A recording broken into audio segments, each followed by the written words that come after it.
On va commencer cette vidéo par une petite expérience. D'abord, essayez de dire les 7 premières lettres de l'alphabet assez vite. A, B, C, D, E, F, G. D'accord? Maintenant, essayez de compter de 1 jusqu'à 7 assez vite aussi. 1, 2, 3, 4, 5, 6, 7. Et maintenant, on va faire la même chose, mais cette fois-ci, on va alterner les lettres avec les chiffres. Du coup, ça donne ça. A1, B2, C3, D4.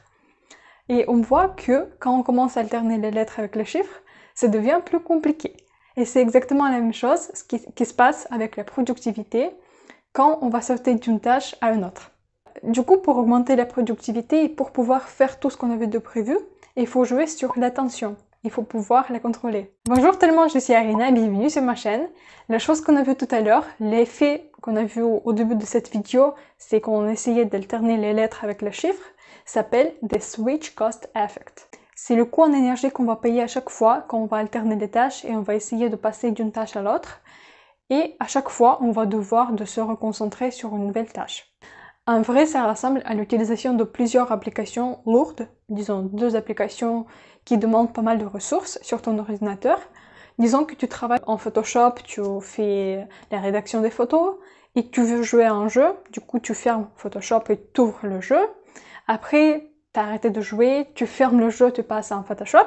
Tu laisses jamais 2 applications ouvertes en même temps parce que sinon ça va faire surchauffer ton ordinateur, ça va fonctionner très lentement, etc. C'est exactement la même chose qui se passe avec ton cerveau. Les études nous montrent qu'on travaille 11 minutes sur une tâche avant d'être perturbé et ça nous prend environ 25 minutes pour être reconcentré, pour être concentré sur une tâche à nouveau. Et maintenant, sachant ça, si on fait le calcul, on obtient que sur 8 heures de travail par jour, on travaille véritablement que pendant 3 heures. C'est pas possible de se concentrer justement en se forçant à se concentrer. C'est à peu près la même chose comme courir un marathon. Tu peux pas courir un marathon là de suite, justement en se forçant. Vas-y, il faut courir, si t'es pas entraîné spécialement pour ça.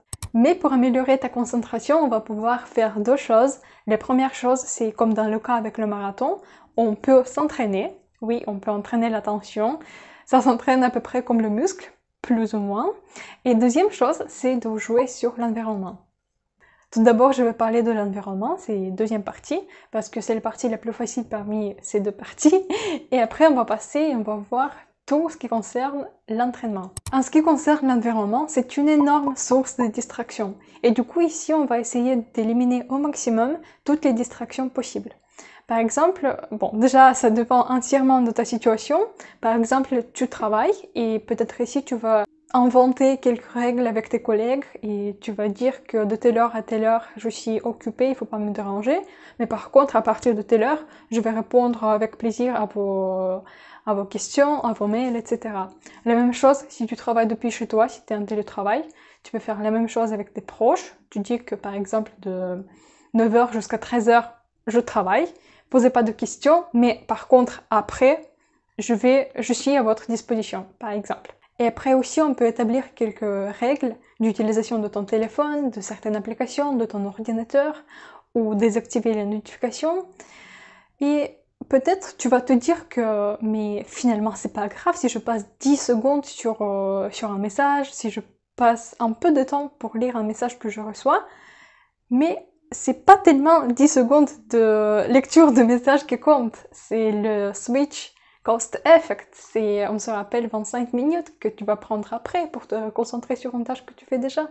Et la deuxième chose, c'est l'entraînement, c'est dont j'ai parlé tout à l'heure quand j'ai donné l'exemple de marathon.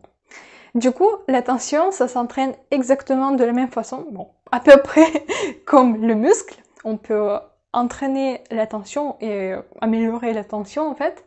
Ça s'améliore quand on privilégie une chose à la fois au lieu de faire multitâches, au lieu de faire plusieurs choses à la fois. Et pour commencer, j'ai trouvé quelques conseils qui m'ont paru intéressants et certains d'entre eux n'étaient pas vraiment évidents, comme par exemple, quand tu manges, évite de manger devant les écrans en regardant quelque chose, concentre-toi justement sur ton assiette et mange sans distraction.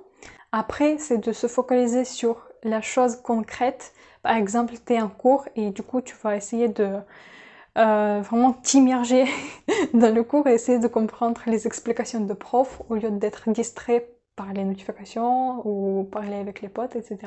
Après, une autre chose que j'ai trouvée, c'est par rapport aux vidéos sur Internet, sur YouTube par exemple. Quand on regarde une vidéo sur YouTube, on a tendance à lire des commentaires en même temps qu'on regarde les vidéos, ou on regarde les vidéos recommandées, ce qu'on nous recommande à côté. Et si on essaie de regarder que les vidéos, sans lire les commentaires, sans se distraire. Avec ça, j'ai encore du mal, j'ai essayé et je me suis rendu compte que j'étais très distraite en même temps que je regardais des vidéos. C'était pas confortable de regarder justement la vidéo sans lire les commentaires en même temps. En fait, des petits troubles d'attention, ton attention qui est parfois un peu dispersée, ça découle des petites habitudes invisibles au quotidien.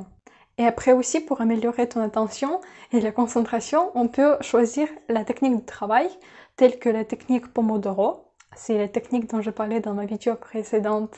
C'est là où je disais que je travaillais par les blocs. C'est-à-dire que je travaillais 50 minutes non-stop. Après, je prenais une pause de 10 minutes. Du coup, je faisais 10 minutes de repos. Et ça me faisait un bloc. Et je faisais plusieurs blocs comme ça. Si on prend en compte que ça prend à peu près 25 minutes pour retrouver la concentration totale, 50 minutes de travail me paraissent vraiment très bien adaptées. C'est-à-dire que tu peux retrouver ta concentration, tu peux travailler vraiment de manière concentrée, focus sur une tâche. Et en même temps, 50 minutes, c'est pas beaucoup. C'est pas comme 2 heures. Tu vas pas être vraiment saturé vers la fin de 50 minutes. Et d'ailleurs aussi, je regardais des recommandations par rapport au temps de travail adapté, par rapport au temps de repos adapté.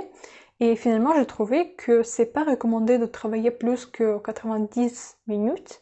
Parce que déjà, ça devient pas vraiment productif, tu commences à être fatigué. Surtout si c'est le travail vraiment mental. Et ça, comment dire, ça te force à beaucoup réfléchir. Ça va pas être vraiment efficace si tu travailles plusieurs heures d'affilée non-stop. On a parlé aussi de l'importance du repos. Le repos, c'est aussi une partie très importante pour travailler efficacement et travailler de manière productive. Du coup, il ne faut pas le négliger.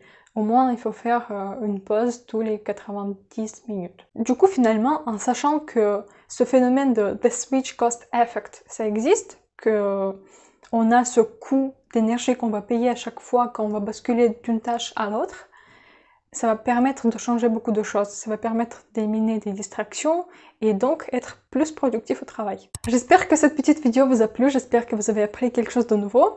Et j'ai eu l'idée de cette vidéo justement en lisant mes notes. Un jour, j'ai noté The Switch Cost Effect et j'ai aussi retenu que ça prenait 25 minutes à ton cerveau pour te reconcentrer sur une tâche une fois tu étais distrait. Et franchement, justement, en savoir ce fait, en savoir que ça existe, en savoir que je vais encore passer autant de temps pour retrouver mon état de concentration, ça diminue l'envie de me distraire davantage, de regarder mon téléphone quand je travaille. Du coup, j'espère que peut-être ça aura à peu près le même effet sur vous. Et aussi, il n'y a pas longtemps, dans les rubriques communauté de ma chaîne, j'ai publié des sondages par rapport aux sujets des vidéos qui vous intéressent le plus ou des sujets que je peux aborder sur ma chaîne. Et j'ai vu que la grande majorité d'entre vous étaient intéressés par tout ce qui était la langue étrangère, l'apprentissage de la langue étrangère. Et du coup, la prochaine vidéo, ce serait sur ça. Je vous dis à bientôt dans les autres vidéos. Ciao!